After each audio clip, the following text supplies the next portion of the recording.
Good morning. জি sir. ওকে,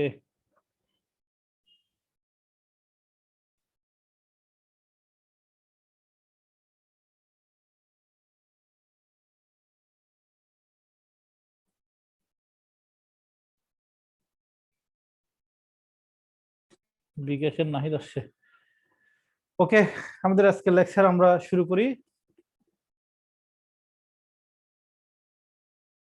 এই চিত্রগুলো আমরা দেখতে পাচ্ছি, তাই না? চিত্রগুলোতে কি দেখা যাচ্ছে?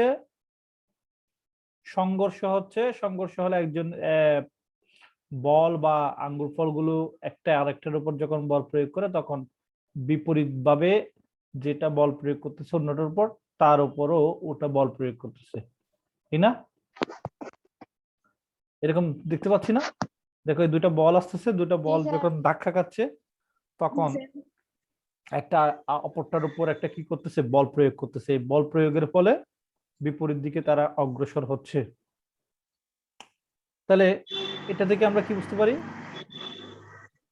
আমরা কি জানি প্রত্যেক ভরবেগ বস্তুরই সমান প্রতিক্রিয়া বল রয়েছে, তাই না?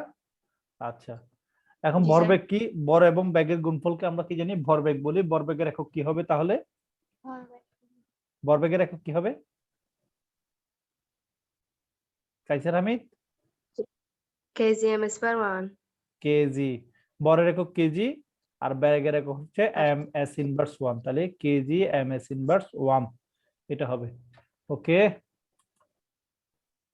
তাহলে দ্বিতীয় সূত্রের গাণিতিক রূপ কি ছিল? F = ma, আবার A = আমরা কি জানি? B - U/T। এটা জানি না আমরা? জানি কিনা? কি জানি আমরা? মনে জি আছে? স্যার। F = আমরা কি জানি? ma। ma। F ma। এগুলো খাতা নাও, নোট করো, অ্যাসাইনমেন্টের জন্য প্রয়োজন হবে। A = আমরা কি জানি? B - U/T আগের ক্লাস থেকে। তাহলে এখানে আমরা দ্বিতীয় সূত্রের গাণিতিক রূপ লিখলাম, এখান থেকে আমরা এটা জানলাম। ওকে, সিজিএস পদ্ধতিতে বলের একক কি ছিল? ডাইন ছিল। হ্যাঁ, ডাইন ছিল। তাহলে এখন দেখি আমরা আরো কিছু চিত্র দেখি। ইশরাক, এটা কি হচ্ছে? ইশরাক, কে বলতে পারবে এটা? কামান থেকে গোলা বের হচ্ছে। তো বের হলে কি হচ্ছে? গোলাটা যখন সামনের দিকে যাচ্ছে তখন কামানটা পিছনের দিকে পিছনের দিকে যাচ্ছে। অর্থাৎ বলটা যখন বলটা যখন কামানের উপর বল প্রয়োগ করতেছে, বলও কামানের বলও কামান যখন বলের উপর বল প্রয়োগ করতেছে প্রতিক্রিয়া বল পাচ্ছে। তাহলে এখানে দেখো, এই বলটা যখন একটা তলের উপর পড়তেছে, এদিকে বলটা যখন একটা তলের উপর পড়তেছে তখন কি হচ্ছে? বিপরীতমুখী বল পাচ্ছে। বলের উপর একটা বল প্রয়োগ করতেছে, ফলে বলটা আবার উপরের দিকে যাচ্ছে। এই যে একটা ক্রিয়া এবং প্রতিক্রিয়া বল কাজ করতেছে, তাই না? এখানে ক্রিয়া এবং জি স্যার। আর এই ক্রিয়া প্রতিক্রিয়া বলটা কি হয়? সমান হয় নাকি সমান হয় না? সমান হয়। সমান হয়। তবে কি হয়? দুজনের দিক কি হয়? বিপরীত হয়। তাহলে আমরা আচ্ছা, যেহেতু এখানে দিক আছে, দিক থাকলে এটা স্কেলার রাশি না ভেক্টর রাশি? ভেক্টর রাশি। ভেক্টর রাশি। এটা কি সমান ভেক্টর নাকি ঋণ ভেক্টর? সমান ভেক্টর। ঋণ ভেক্টর, কারণ দিক বিপরীত দিকে। সমান ভেক্টর হলে সমান ভেক্টর হলে কি হবে? মান এবং দিক একই দিতে হবে। এখন কিন্তু মান একই হলো, দিক একই দিকে নয়। তাহলে নিউটনের গতিতে দেখো এখানে কি হচ্ছে, দেখো তো এই চিত্রটাতে। নৌকাটা পেছনে চলে যাচ্ছে। তাহলে এই বস্তুটা যখন নৌকা যখন বস্তুর উপর এক বল প্রয়োগ করতেছে তখন বস্তুও ব্যক্তিও নৌকার উপর এক বল প্রয়োগ করতেছে। তবে নৌকাটা যখন সামনের দিকে করলে বিপরীতমুখী বল প্রয়োগ করতেছে, তাই না? আচ্ছা, এখানে দেখো তো এই চিত্রটার মধ্যে কি দেখতেছো তোমরা? এগুলো রকেট না? রকেটের কি অবস্থা হয় বলো তো? রকেট উপরের দিকে উঠে না? কিভাবে উঠে? রকেট থেকে সজোরে অক্সিজেন বা তরল হাইড্রোজেন বের হয়, গ্যাসটা বের হয়। বের হলে সজোরে যখন বের হয় তখন বায়ুর উপর চাপ প্রয়োগ করে, তখন বায়ুটা কি করে? উল্টো দিকে নিউটনের তৃতীয় সূত্র অনুসারে উল্টো দিকে প্রতিক্রিয়া বল তৈরি করে, যেদিকে গ্যাসটা নির্গত হয় তার বিপরীত দিকে কি হয়, বলটা কাজ করে, প্রতিক্রিয়া বলটা কাজ করে, ফলে রকেটটা উপরের দিকে উঠে যায়, তাই না? জি স্যার। ওকে, জি স্যার। এখানে দেখো তো এই ভদ্র মহিলা একটা দেওয়ালের সাথে হেলান দিয়ে আছে না? আচ্ছা, এখন ভদ্র মহিলা যখন দেওয়ালে একটা বল প্রয়োগ করতেছে, দেওয়ালও ঠিক তাকে একটা বিপরীত দিকে একটা সমান মনের বল প্রয়োগ করতেছে, ফলে দুটা বল সমান হওয়ার কারণে ভদ্র মহিলাটা স্থির হয়ে আছে। না হলে যদি সমান না হতো তাহলে কি হয়ে যেত, ভদ্র মহিলা দেওয়াল ভেঙে পড়ে যেত, তাই না? জি স্যার। হ্যাঁ স্যার। তাহলে এখানে দেখো, তাহলে আমরা এখানে কি শিখলাম, ক্রিয়া এবং প্রতিক্রিয়া বল শিখলাম, তাই না? তাহলে একটা ক্রিয়া বল থাকলে তার একটা কি থাকবে, প্রতিক্রিয়া বল থাকবে। যেমন এই যে একটা বল, হ্যাঁ, তাহলে আমাকে মনে আছে এটা হচ্ছে আমি একটা বল, তাহলে আরেকটা তাহলে প্রতিক্রিয়া বল বলতেছে হ্যাঁ হাই আমি প্রতিক্রিয়া বল, তাহলে ক্রিয়া বল থাকলে অবশ্যই কি থাকবে, প্রতিক্রিয়া বল থাকবে। তবে তারা কি হবে, প্রতিক্রিয়া বল থাকবে, তারা কি হবে, বিপরীত। তারা কি, নিউটনের তৃতীয় সূত্র মেনে চলবে। তারা প্রতিক্রিয়া বল এবং ক্রিয়া বল দুইটা সমান হবে, তবে দিক হবে কি, বিপরীত দিকে।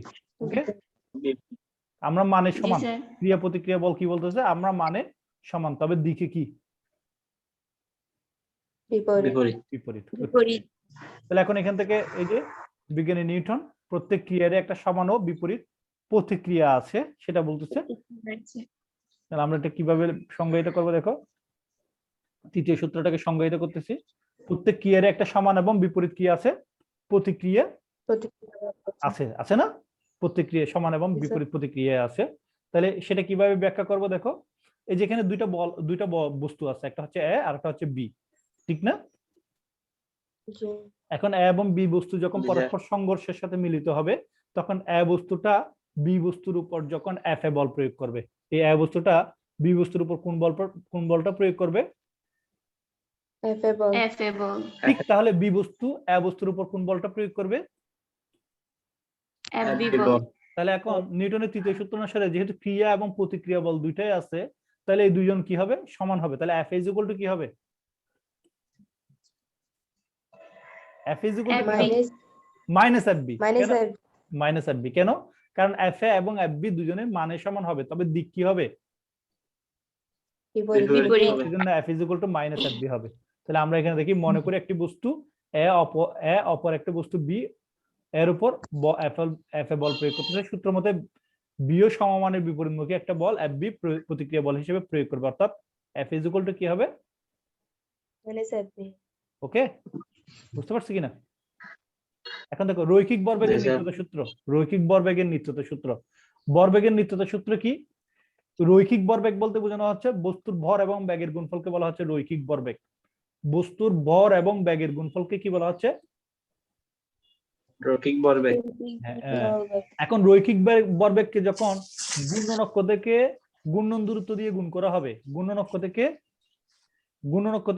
ওই দূরত্ব দিয়ে গুণ করা হবে, তখন সেটাকে বলা হবে কৌণিক ভরবেগ।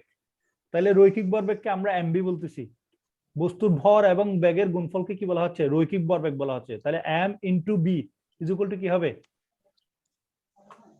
রৈখিক ভরবেগ নাকি কৌণিক ভরবেগ, রৈখিক ভরবেগ। রৈখিক ভরবেগ।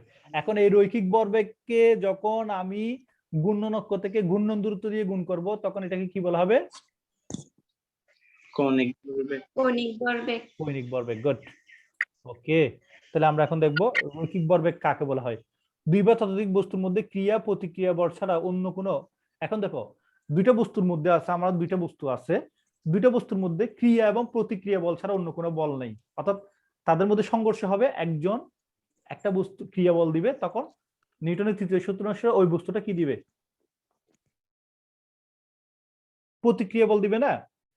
একটা বস্তু যখন আর একটা বস্তুর সাথে সংঘর্ষে লিপ্ত হবে, তাহলে প্রথম বস্তুটা যদি দ্বিতীয় বস্তুর উপর ক্রিয়া বল দেয়, দ্বিতীয় বস্তু প্রথম বস্তুর উপর কি দিবে, হ্যালো, দুইটা বস্তুর মধ্যে সংঘর্ষ হলে, দুইটা বস্তুর মধ্যে সংঘর্ষ হলে প্রথম বস্তু যদি দ্বিতীয় বস্তুর উপর ক্রিয়া বল দেয়, তাহলে দ্বিতীয় বস্তু প্রথম বস্তুর উপর কি বল দিবে,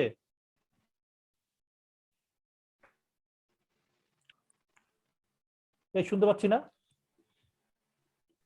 হ্যালো, প্রতিক্রিয়া বল দিবে। আচ্ছা, এই ক্রিয়া এবং প্রতিক্রিয়া বল ছাড়া যদি অন্য কোনো বল কাজ, হ্যাঁ আচ্ছা, ক্রিয়া এবং প্রতিক্রিয়া বল ছাড়া যদি অন্য কোনো বল কাজ না করে তাহলে আমরা কি বলবো?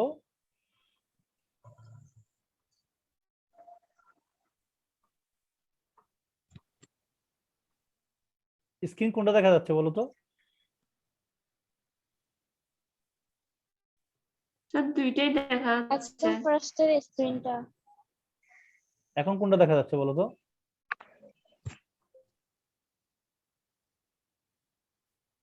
এখন এখন এখন আগে। এখনটা দেখা যাচ্ছে, আগেরটা গেছে গা। আচ্ছা, ডিস্টার্ব করতেছে। কেবিল হয়ে যাওয়া মনে হয়।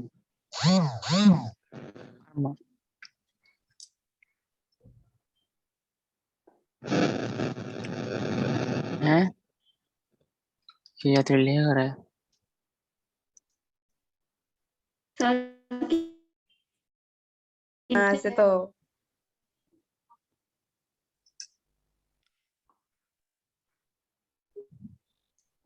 ওহো,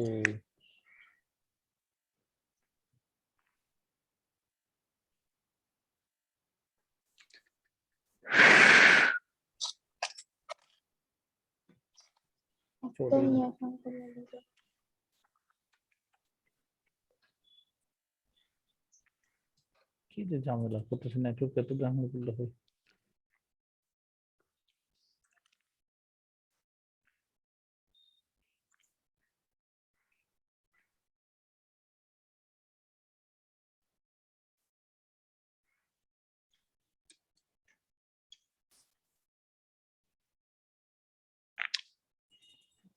কি দেখা যাচ্ছে এখন? স্যার ল্যাপটপের পর্দাটা দেখা যাচ্ছে। হুম,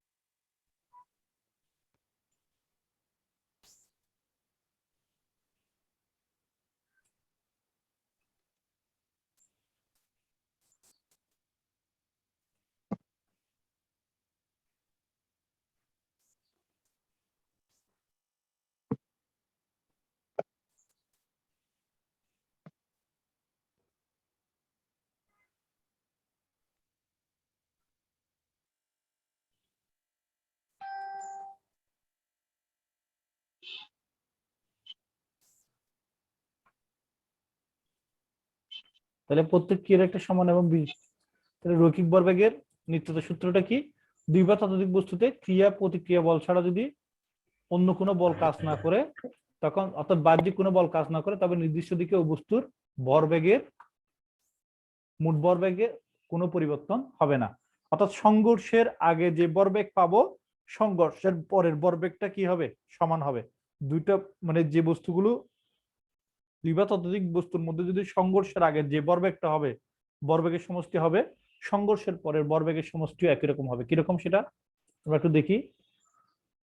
দেখো, আমি ধরে নিলাম দুইটা বস্তু, একটা হচ্ছে m1 আর একটা হচ্ছে m2 বরের দুইটা বস্তু, u1 এবং u2 বেগে গতিশীল থাকা অবস্থায় এদের মধ্যে সংঘর্ষ হলো। হ্যাঁ, সংঘর্ষের ফলে বস্তুদের মধ্যে বেগ পরিবর্তিত হয়ে যথাক্রমে কি হলো? v1 এবং v2 হলো। সুতরাং ভরবেগের নিত্যতা সূত্র অনুসারে কি হবে?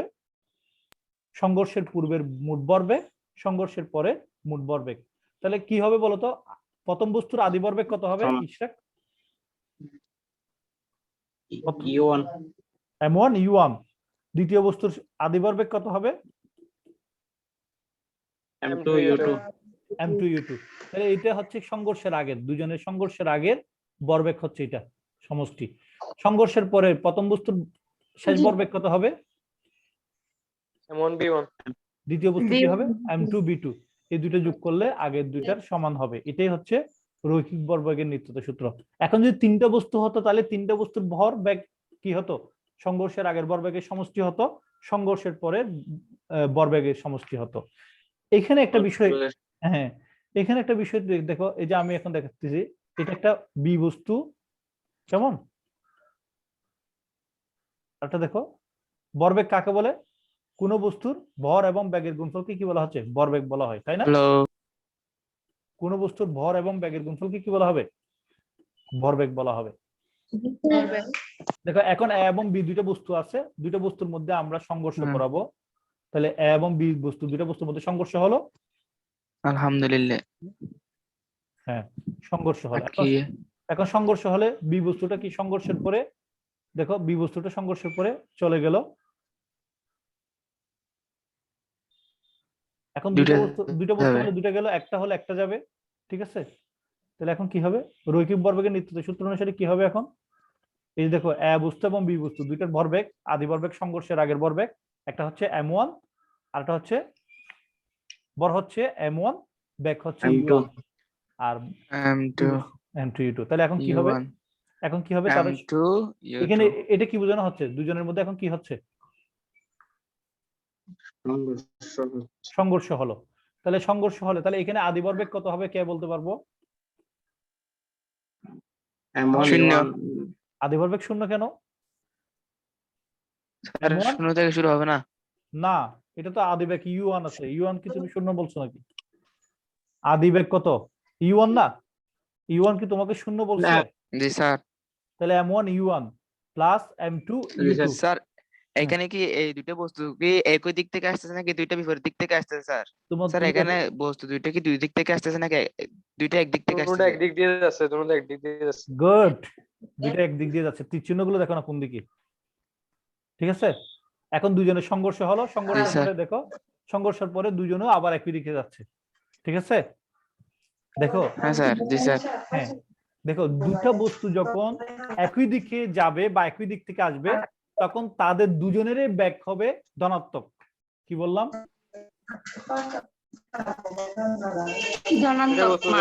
একই দিক থেকে যাবে তখন তাদের একই দিক থেকে এসে দুটোই যদি একই দিকে যায় তাহলে বেগ হবে ধনাত্মক। না, একই দিক থেকে আসলো তাহলে তাদের আদি বেগ হচ্ছে কি? ধনাত্মক। আর একই দিকে সংঘর্ষের পরে একই দিকে গেল তাদের শেষ বেগ কি হবে? ধনাত্মক হবে। বুঝতে পারছি? নোট করো, নোট করো সবাই। আচ্ছা, বিপরীত দিক থেকে আসতেছে, বিপরীত দিক থেকে আসতেছে তখন একটা ধনাত্মক হবে আর একটা ঋণাত্মক হবে। বিপরীত দিক থেকে আসলে কি বললাম? সংঘর্ষের আগে বিপরীত দিক থেকে আসতেছে, বিপরীত দিক থেকে আসতে একটা ধনাত্মক হবে একটা ঋণাত্মক হবে। কোনটা ধনাত্মক হবে বলতে পারবে কে? সংঘর্ষের পর যেদিকে যাবে সেদিকে একটা ধনাত্মক হবে। না না না, যার ওজন বেশি সেটা ধনাত্মক, যার ভরবেগ বেশি সেটাই ধনাত্মক হবে, যার ভরবেগ বেশি সেটাই ধনাত্মক হবে। বুঝতে পারছি? আর যার ভরবেগ কম সেটা ঋণাত্মক হবে। স্যার আবার সংঘর্ষের আগে দুইটা বিপরীত দিক থেকে আসলে একটা ধনাত্মক হবে আর একটা ঋণাত্মক হবে, ব্যাক একটা ধনাত্মক হবে একটা ঋণাত্মক হবে। সংঘর্ষের আগে দুটা বস্তু বিপরীত দিক থেকে আসলে একটার বেগ ধনাত্মক হবে আর একটার বেগ ঋণাত্মক হবে। যার ভরবেগ বেশি তার বেগ ধনাত্মক হবে, যার ভরবেগ কম তার বেগ ঋণাত্মক হবে। ওকে? সংঘর্ষের পরে বস্তু দুটো যদি বিপরীত দিকে যায়, বস্তু দুটো যদি বিপরীত দিকে যায় সংঘর্ষের পরে বস্তু দুটো যদি বিপরীত দিকে যায় তাহলে একটার বেগ ধনাত্মক হবে আর একটার বেগ ঋণাত্মক হবে। যার ভরবেগ আদি অবস্থায় যার ভরবেগ বেশি ছিল, আদি অবস্থায় যার ভরবেগ বেশি ছিল, আদি অবস্থায় যার ভরবেগ বেশি ছিল তার ধনাত্মক হবে, যার ভরবেগ কম ছিল তার ঋণাত্মক হবে। সংঘর্ষের পরে দুইটা বস্তু যদি বিপরীত দিকে যায়, সংঘর্ষের পরে দুইটা বস্তু যদি বিপরীত দিকে যায় তাহলে যার ভরবেগ বেশি ছিল আদি অবস্থায় সেটার বেগ ধনাত্মক হবে, যার ভরবেগ কম ছিল তার বেগ ঋণাত্মক হবে। বুঝতে পারছি? বুঝতে পারছি? আর সংঘর্ষের পরে দুটি বস্তু যখন মিলিত হয়ে যাবে, দুইটা বস্তু যখন কি হয়ে যাবে? দুটো বস্তু যখন মিলিত হয়ে যাবে তখন তাদের B1 সমান B2 হয়ে যাবে, B1 সমান B2 হয়ে যাবে। সংঘর্ষের পরে দুইটা বস্তু যখন মিলিত হয়ে যাবে তখন দুইটা বস্তুর শেষ বেগ কি হয়ে যাবে?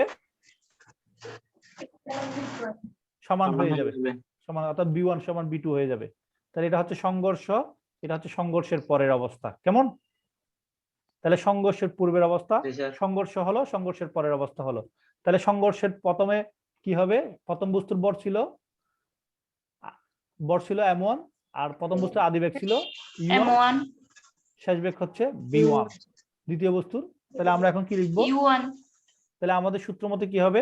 প্রথম বস্তু এবং দ্বিতীয় বস্তুর আদি ভর বেগের সমষ্টি, প্রথম বস্তু এবং দ্বিতীয় বস্তুর আদি ভর বেগের সমষ্টি প্রথম বস্তু এবং দ্বিতীয় বস্তুর শেষ ভর বেগের সমষ্টির সমান। একটু একটু কেউ যেন একটু নাহিদ কথা বললে তখন অন কইরো। কার কার কাছ থেকে এই যে কথা আসতেছে একটু প্লিজ কিপ সাইলেন্ট। ওকে, তাহলে এটা হচ্ছে রৈখিক বেগের সংরক্ষণশীলতার নীতি। তাহলে রৈখিক ভরবেগের সংরক্ষণশীলতার নীতির ক্ষেত্রে আমাদেরকে সব সময় দেখতে হবে বস্তু দুটো যদি সংঘর্ষের আগে একই দিক থেকে আসে তাহলে দুজনের আদিবেগ কি হবে? ধনাত্মক হবে। সংঘর্ষের আগে যদি বস্তু দুটো যদি বিপরীত দিক থেকে আসে, একটা ধনাত্মক হবে, একটা ঋণাত্মক হবে। কোনটা ধনাত্মক হবে? যার ভরবেগ বেশি সেটা ধনাত্মক হবে, যার ভরবেগ কম সেটা ঋণাত্মক হবে। সংঘর্ষের পরে বস্তু দুটো যদি একই দিকে যায় তাহলে দুজনের শেষ বেগ কি হবে? ধনাত্মক হবে। সংঘর্ষের পরে বস্তু দুটো যদি বিপরীত দিকে যায় তখন একটার বেগ ঋণাত্মক হবে, একটার বেগ ধনাত্মক হবে। কার বেগ ধনাত্মক হবে? যার আদি ভরবেগ বেশি ছিল তার বেগ ধনাত্মক হবে, যার আদি ভরবেগ কম ছিল তার বেগ ঋণাত্মক হবে। আর সংঘর্ষের পরে বস্তু দুটো যদি মিলিত হয়ে যায় তখন বস্তু দুটার শেষ বেগ কি হয়ে যাবে? সমান হয়ে যাবে। ওকে, এটা হচ্ছে আমাদের বিষয়। এখানে আমরা এই বিষয় দিয়ে অঙ্ক করতে হবে, প্রচুর অঙ্ক করতে হবে। দেখো এখানে সংঘর্ষের পরে সংঘর্ষের আগের অবস্থা। তাহলে এখানে আমরা কি জানি? এই যে এখান থেকে দেখো, এটা আমি প্রমাণ করব M1 U1 plus M2 U2 is equal two M2 M1 B1 plus M2 B2, এটা প্রমাণ করব। দেখো তাহলে এখানে বস্তু A এবং B দুইটা বস্তু যাদের ভর যথাক্রমে M1 এবং M2, তারা U1 এবং U2 আদি বেগ নিয়ে অগ্রসর হচ্ছে। সংঘর্ষ হলো এখানে, সংঘর্ষের পরে M1 এর বেগ হলো B1, M2 এর বেগ হলো B2। আচ্ছা, সংঘর্ষের আগেও তারা একই দিক থেকে, সংঘর্ষের পরেও তারা একই দিক থেকে, তাহলে নাহিদ বলো তাদের দুজনের বেগ কি হবে? ধনাত্মক হবে না ঋণাত্মক হবে? সংঘর্ষের পূর্বে ধনাত্মক কেন হবে? কেন হবে?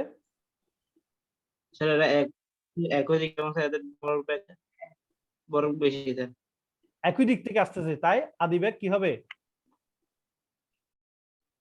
ইশরাক ধনাত্মক হবে। ইশরাক তুমি বলো তো। ইশরাক হ্যাঁ, কেন?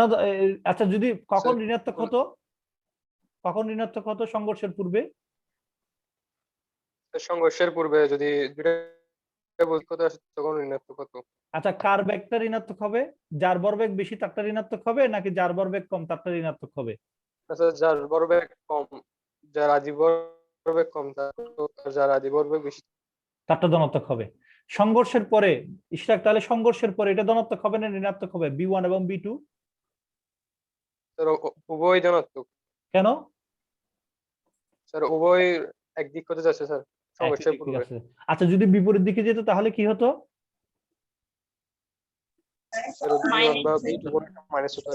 কোনটা মাইনাস হতো? যার আদি ভরবেগ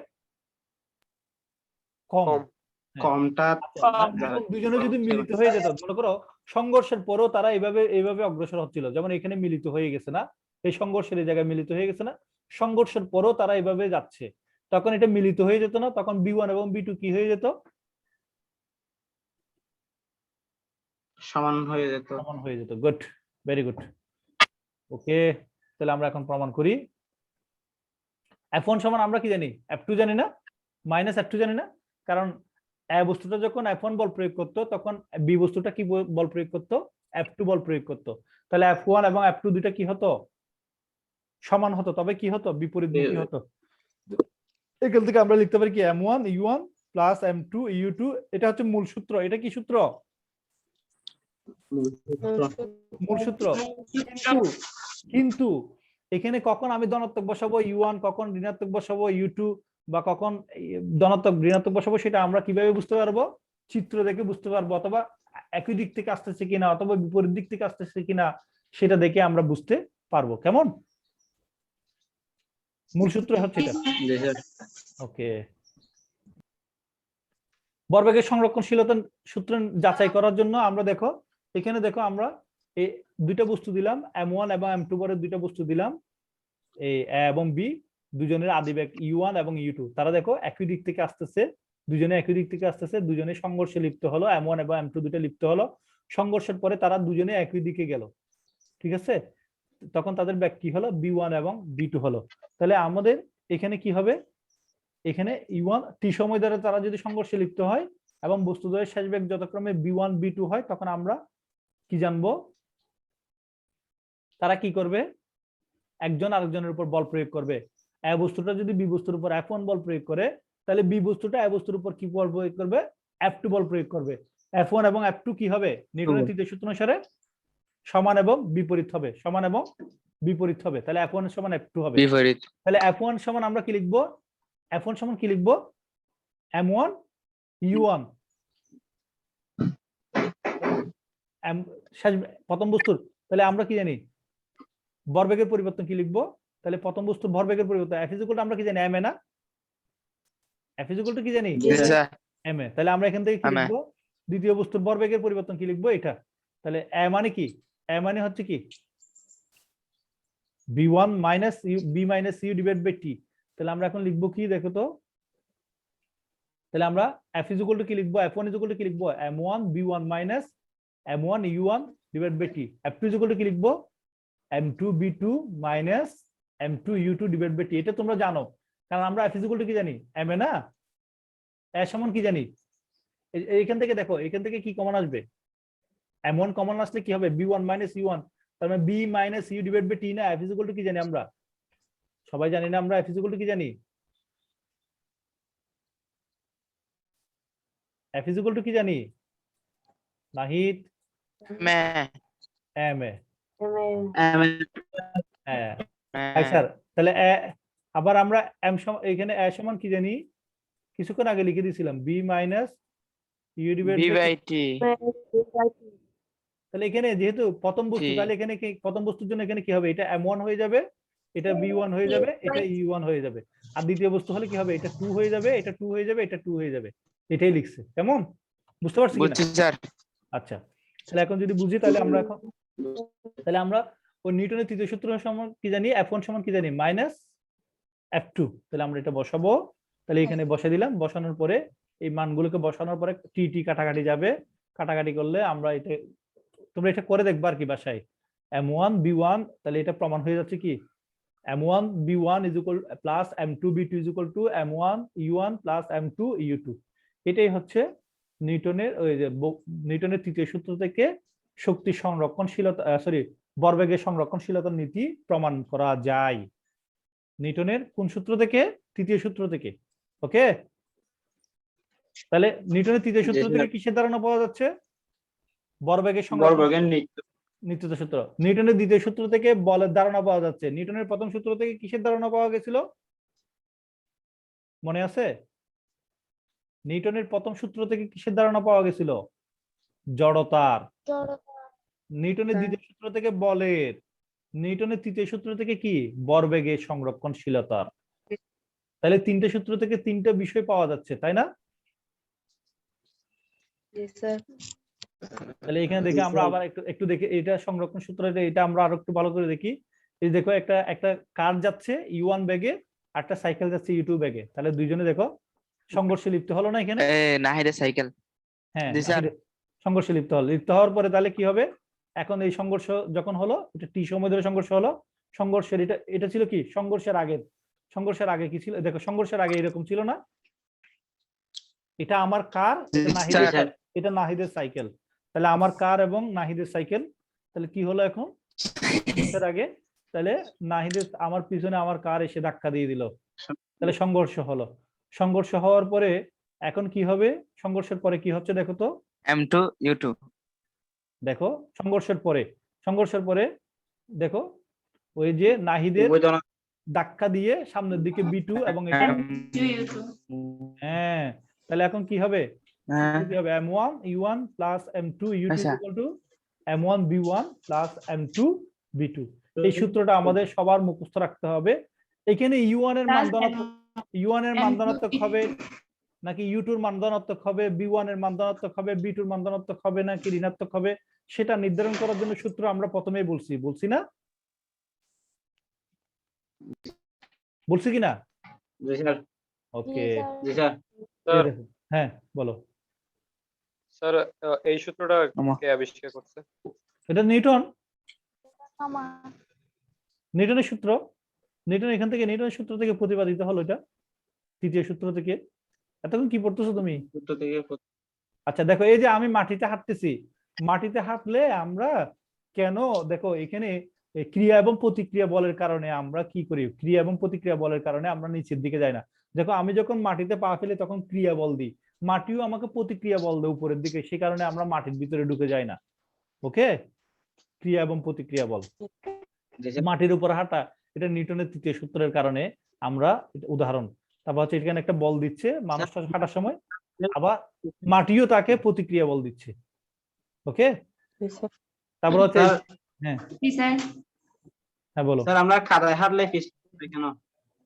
কাদায় হাঁটলে কেন হয়? কাদার ওই যে প্রতিক্রিয়া বলটা ওই যে হয় না, ঠিকভাবে হয় না। কাদার মধ্যে কঠিন বস্তুর আন্তঃআণবিক শক্তি কম। তাহলে এখন দেখো, এখানে দেখো, এই যে এখানে দেখো তো, এটা কি দেখতেছো? আটকে যায়। এই যে গান থেকে যখন গুলিটা বের হয়ে গেল তখন দেখো গানটা পিছনের দিকে আসলো, তখন নাকের ডগার হ্যাঁ গুলি মারতে জানে, নাকের ডগার উপরে এসে তখন হচ্ছে, এটা কি নিউটনের তৃতীয় সূত্রের কারণে এটা হচ্ছে। এই দেখো নাকের ডগার উপর। হ্যাঁ, তাহলে এটা কি? তাহলে বন্দুকের প্রতিক্রিয়া বল, গুলি কর্তৃক প্রযুক্ত বল। গুলি যখন চলে যাচ্ছে তখন বন্দুককে একটা প্রতিক্রিয়া বল দিচ্ছে, এই প্রতিক্রিয়া বলের কারণে পিছনের দিকে আসতেছে, এটাকে বলা হয় বন্দুকের পশ্চাৎবেগ। বন্দুকের কি বেগ? পশ্চাৎবেগ। ওকে, তাহলে এটা নিয়ে আমাদের কাজ, এই যে কাজ আগামী দিনের ক্লাস হবে এখান থেকে, যেহেতু অনেকে আমরা উপস্থিত ছিলাম না, আমরা আগামী দিনের নিউটনের তৃতীয় সূত্রের ব্যবহার নিয়ে আলোচনা করব আগামীকাল 9টায়। ঠিক আছে, বুঝতে পারছি? আগামীকাল 9টায়। আচ্ছা ঠিক আছে, আগামীকাল 9টায় আমরা নিউটনের তৃতীয় সূত্রের ব্যবহার নিয়ে আলোচনা করবো। এটা খুবই গুরুত্বপূর্ণ চ্যাপ্টার, তোমাদের চতুর্থ অ্যাসাইনমেন্টটা দেওয়ার জন্য এটা খুবই গুরুত্বপূর্ণ। ওকে, বুঝতে পারছি? আসসালাম।